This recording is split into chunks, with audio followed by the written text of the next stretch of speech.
नमस्कार शेतकरी बंधूंनो. मी अनिल तुकाराम गाबणे, कीटकशास्त्रज्ञ, कृषी विज्ञान केंद्र, जळगाव जामोद, जिल्हा बुलढाणा.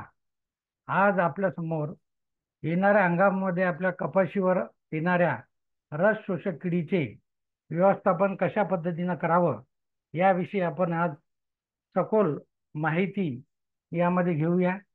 तर सर्वप्रथम आपल्याला माहिती आहे की कपाशी आपलं एक प्रमुख पीक आहे आणि या प्रमुख पिकामध्ये जे काही उत्पादन आपलं कमी होतं ते कमी उत्पादन होण्याच्या मागे कारणे बरेच आहेत. त्यापैकी एक मुख्य कारण की रस शोषण करणारी किडी. कारण कपाशीच्या सुरुवातीच्या काळामध्ये आपल्याला माहित आहे की सद्य स्थितीमध्ये करडा ढेकून आपल्या याच्यावर आहे. त्यानंतर मावा येतो, त्यानंतर फुलकिडे आहेत, त्यानंतर तुडतुडे, त्यानंतर पांढरी माशी, मिलीबग. आणि नोव्हेंबर, डिसेंबर, जानेवारी महिन्यामध्ये आपल्याकडे कपाशी पिकावर मुख्यतः तांबडे ढेकूण, एक मिरीट ढेकूण आणि लाल कोळी या किडीचा प्रादुर्भाव होत असतो. आणि यामुळे जवळपास आपलं 30 ते 40% याचं योग्य व्यवस्थापन नाही झालं तर आपलं नुकसान होऊ शकतं.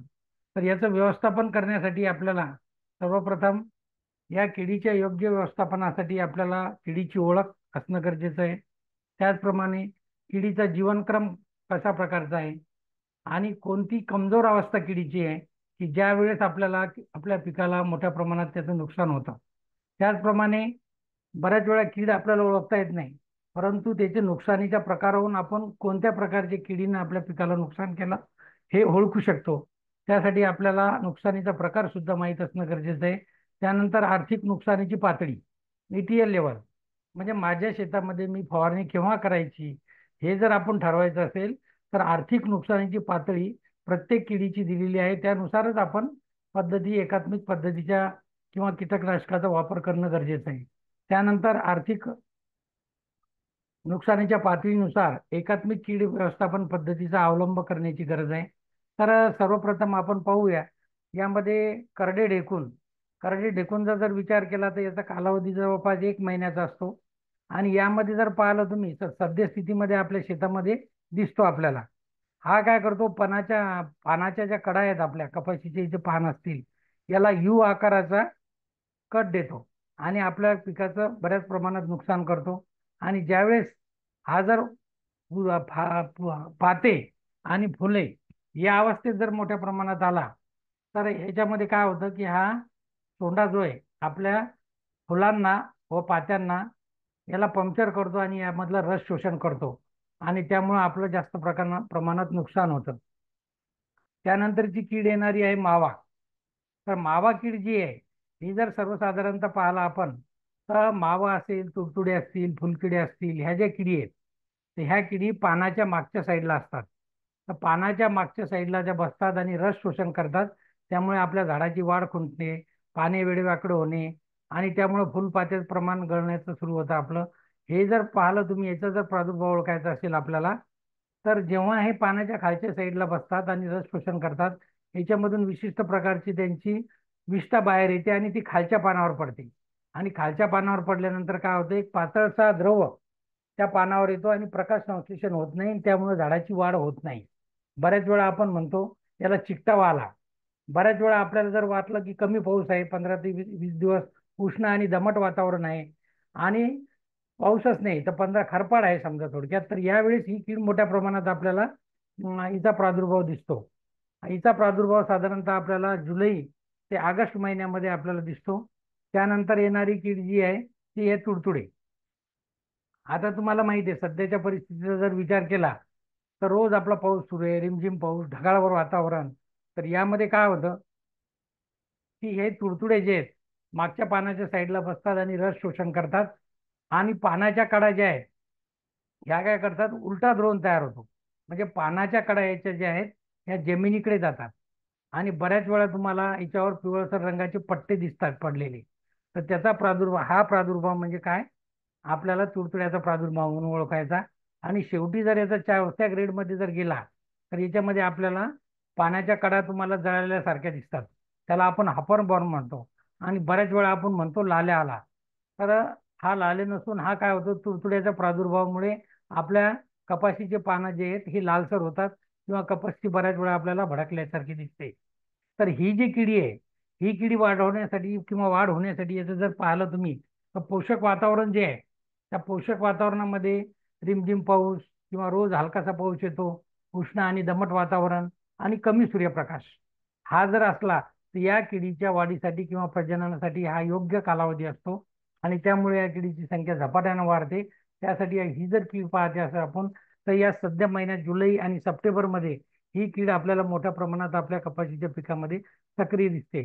त्यानंतर येणारी मुख्य कीड आपली फुलकिडे, ही अतिशय आपलं नुकसान करते. आता ही कीड ओळखायची तर काय असतं की ही कीड पानाच्या मागच्या साईडला बसलेली असतात आणि पानातला रस शोषण करतात. आणि बऱ्याच वेळा काय होतं की पानाच्या ज्या कडा आहेत ह्या आभाळाकडे किंवा आकाशाकडे जातात आणि एक सरका द्रोण तयार होतो. म्हणजे जर फुलकिडे जर आले तर हा द्रोण आपला जो आहे कपाशीच्या पानाचा हा द्रोण होतो आणि तुडतुडे आले तर उलटा द्रोण होतो. ह्या जर दोन गोष्टी लक्षात ठेवल्या आपण तर फुलकिडे आणि तुडतुड्यांचा प्रादुर्भाव आपल्याला ओळखीचं सोयीचं होईल. आणि याचा प्रादुर्भाव जर जास्त वाढला तर शेवटी शेवटी पानाचं काय होतात, फाटतात. आणि त्यानंतर कोणत्याही प्रकारचं तुम्ही टॉनिक द्या किंवा काही द्या तर त्याचा फारसा उपयोग होत नाही. म्हणून हे जी कीड आहे, ही कीड केव्हा येते, जवळपास जुलै ते ऑगस्ट. एखाद्या वेळेस 15 ते 20 दिवसाची खरपाड आहे, पाऊस नाही, दुष्काळी वातावरण आहे, उष्ण वातावरण आहे, तर यावेळेस ही कीड काय होते, प्रामुख्याने हिचा प्रादुर्भाव किंवा हिच्यासाठी प्रजननासाठी हा चांगला कालावधी हिला असतो. म्हणून ही कीड ओळखल्या जाते. म्हणून ऑगस्ट म्हणा, सप्टेंबर म्हणा किंवा जुलैचा आठवडा याच्यामध्ये जर समजा 15 ते 20 दिवस जर पाऊस पडला नाही तर आपण समजून जायचं की फुलकिड्याचा प्रादुर्भाव आपल्या पिकामध्ये वाढणार आहे. आणि त्याच वेळी आपण योग्य जर उपाययोजना हाती घेतली तर आपल्याला पुढचा काळ जो येणार आहे प्रादुर्भाव आहे हा टाळता येईल. त्यानंतर जी कीड पाहिली आपण तर पांढरी माशी. तर पांढरी माशी आपल्याला माहिती आहे की आपल्या पिकाचं किती मोठ्या प्रमाणात नुकसान करते. तर या पांढऱ्या माशीच्या बाबतीत जर विचार केला, ही एक रस शोषक कीड आहे आणि रस शोषक किडी असताना हिचा जर प्रादुर्भाव पाहिला आपण तर ऑगस्ट ते सप्टेंबर या कालावधीमध्ये मोठ्या प्रमाणात आपल्या कपाशीच्या पिकावर हिचा प्रादुर्भाव दिसतो. याला जर योग्य वातावरण पाहिलं तर दुष्काळ आणि उष्ण वातावरण म्हणजे एक लक्षात घेण्याची गोष्ट आहे आपल्याला, पांढरी माशी आणि फुलकिडे याचं प्रमाण केव्हा वाढतं, जेव्हा उष्ण वातावरण असेल, दुष्काळी परिस्थिती असतील, 15 ते 20 दिवस पाऊसच नसेल, त्यावेळेस याचं प्रमाण हमखास वाढतं. म्हणून त्यावेळेस आपण सर्वेक्षण करणं, निरीक्षण करणं, पिकाची पाहणी करणं आणि कोणती कीड आपल्या शेतामध्ये हे जर पाहिलं तर आपल्याला योग्य त्या किडीचं ओळख होऊन आपल्याला आपल्या पिकाचं येणारं नुकसान टाळता येतं. मग पांढरी माशी परत कपाशीच्या पिकामध्ये जर जास्त प्रमाणात वाढली तर लीफ कर्ल कॉटन व्हायरस नावाचा जो आहे की विषाणूजन्य रोग आहे, हा रोग आपल्या पिकांना याच्यामध्ये पानाच्या कडा ज्या आहेत कबिंग होते, म्हणजे पानं वेडेवाकडी होऊन पानाचे द्रोण तयार होतात. तर सर्वसाधारणतः याचा प्रादुर्भाव मोठ्या प्रमाणात झाला तर ही परिस्थिती आपल्या कपाशीच्या पिकावर येते. त्यानंतर एक मिलीबग आहे, ही एक रस शोषक किडी आहे. ही आपल्या पिकाचं नुकसान करते. तर सहसा फुलझाडे किंवा भाजीपाला पिकं, फळ पिकं, विशेष करून सीताफळ याच्यामध्ये ही मोठ्या प्रमाणात आपल्याला आढळते.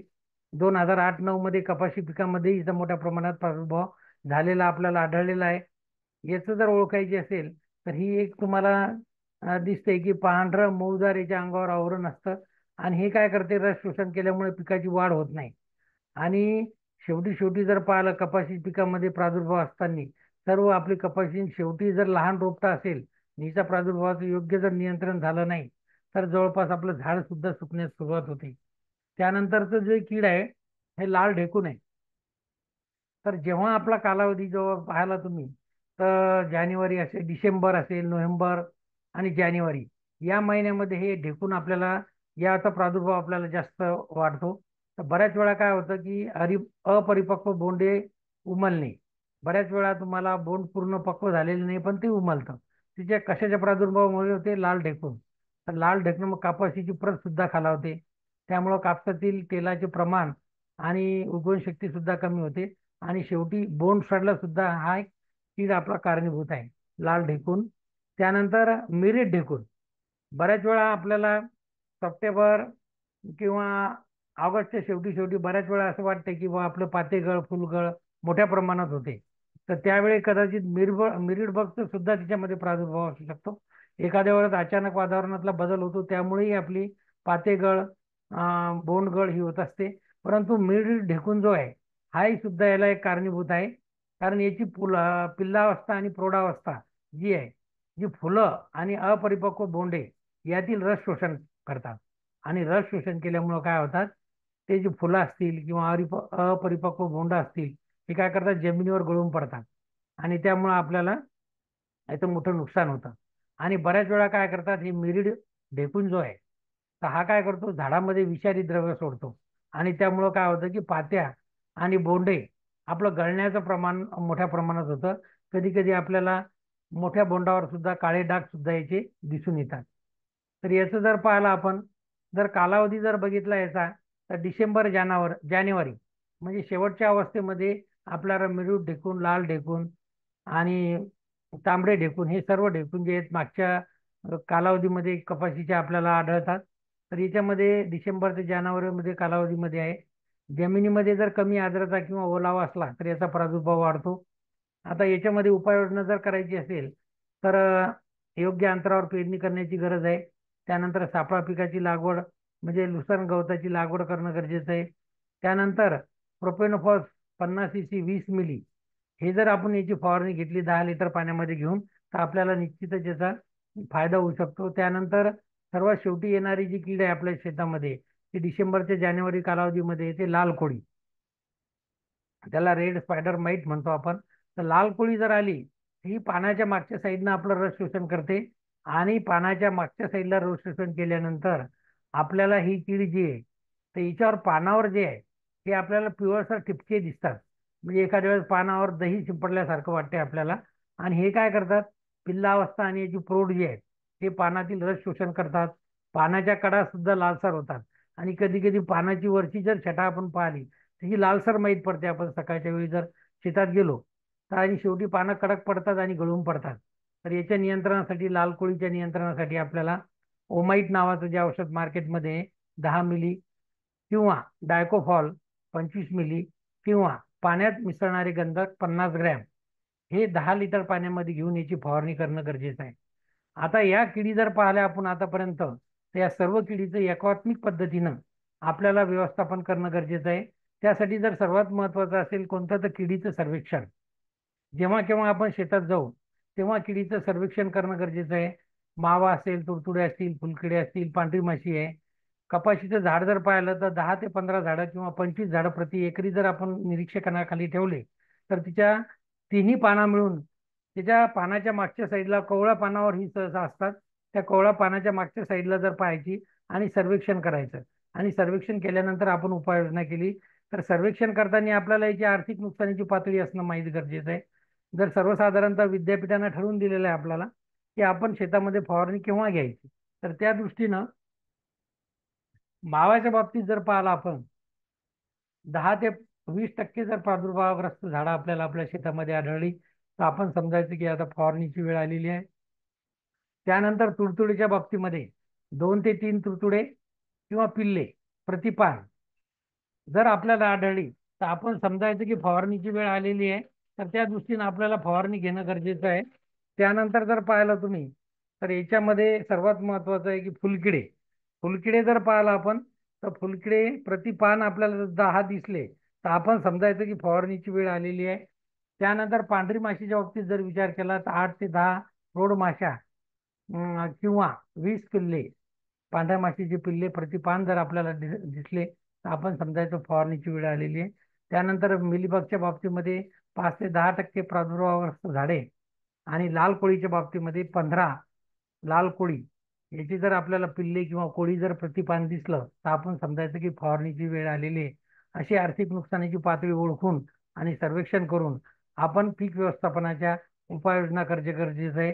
त्यासाठी जर पाहिलं आपण, तर केवळ रासायनिक कीटकनाशकावर अवलंबून न राहता आपण ज्या काही उपलब्ध पद्धती आहे, एकात्मिक पद्धतीने जेव्हा आपण व्यवस्थापन करायचं ठरवतो, त्यावेळेस आपल्याला मशागतीय पद्धती, यांत्रिक पद्धती, भौतिक पद्धती ज्या काही आपल्याकडे उपलब्ध आहे, याचाही अवलंब करून केवळ रासायनिक कीटकनाशकावर अवलंबून न राहता याचाही वापर करणं गरजेचं आहे आपल्याला.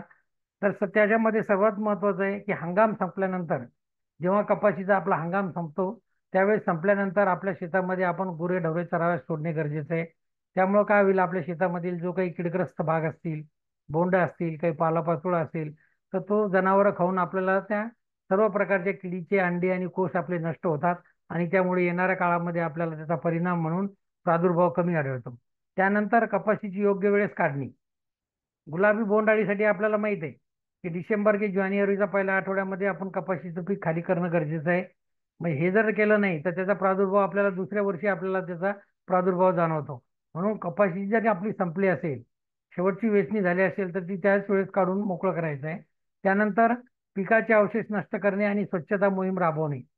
बऱ्याच वेळा काय होतं की जेव्हा आपण शेतामध्ये जे उर्वरित आपलं पीक आहे मागच्या हंगामाचं, ते जर तसंच बऱ्याच वेळ ठेवून दिलं तर त्याची अंडी पुंजी कोश आपल्या जमिनीत त्याचं वास्तव्य करतात आणि पुढच्या वर्षीच्या हंगामासाठी आपल्याला त्याचा मोठ्या प्रमाणात प्रादुर्भाव होतो.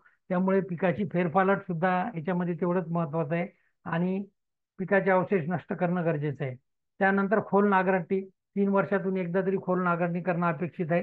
त्यामुळे बऱ्याच वेळा आपल्या अंडी पोळ जे काय असतात जमिनीमधले, तर ते बगळे वेचून खातात आणि आपल्या त्या किडीचा प्रादुर्भाव कमी होतो. त्यानंतर शक्यतोवर कपाशीचे वाण निवडताना आपण ते विचारणं गरजेचं आहे की बा प्रतिबंधक वाणाचा वापर करणे, मर शोषक किडींना प्रतिबंधक आहेत का बोंडअळ्यासाठी प्रतिबंधक आहेत याचा विचार करूनच आपण त्याची लागवड करणं गरजेचं आहे. त्यानंतर जर पाहिलं तर सर्वात महत्त्वाचं सापळा पिकाचा वापर. सध्याच्या परिस्थितीमध्ये आपण जर सध्या एखाद्या वेळेस खाडे पडले असतील कपाशीमध्ये, तर आपण मका, झेंडू आणि चवळी ही जर सापळा पिकं आपल्या शेतामध्ये लावली तर आपल्यामध्ये काय होईल की आपल्या शेतामध्ये मित्रकिडीचे संवर्धन होण्यासाठी ही झाडे उपयोगीची असतात. आणि या किडींना काय आहे, हे मका, झेंडू, चवळी जी आहे, चवळी जर तुम्ही विचार केला तर चवळीवर मावा मोठ्या प्रमाणात येतो. म्हणजे हे आवडतं खाद्य आहे या किडींचं. म्हणजे या किडी आल्यामुळं काय होतात की ही पिकं लावलं की मित्रकिडी येतात. मित्रकिडी आल्यानंतर आपल्या शत्रू किडीचा नायनाट होतो. म्हणून आपल्याला पीक व्यवस्थापनासाठी सापळा पिकं हे अतिशय महत्वाचे आहे.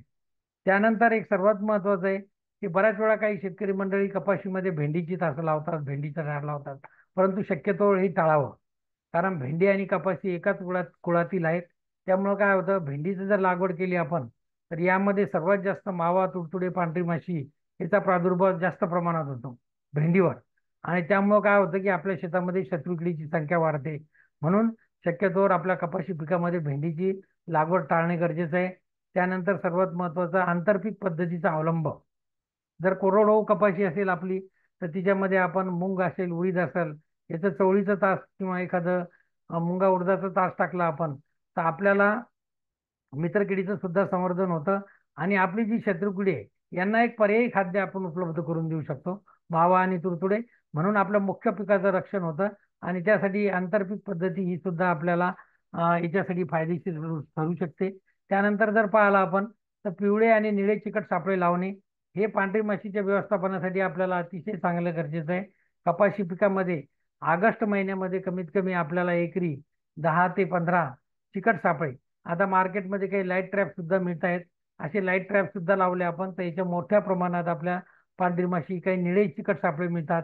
तर निळे लावले तर आपल्याला फुलकिडीचा प्रादुर्भाव त्याच्यामध्ये समजतो आणि आपल्या याचं नियंत्रण होऊ शकतं. तर या दृष्टीने ह्या गोष्टी करणं गरजेचं आहे.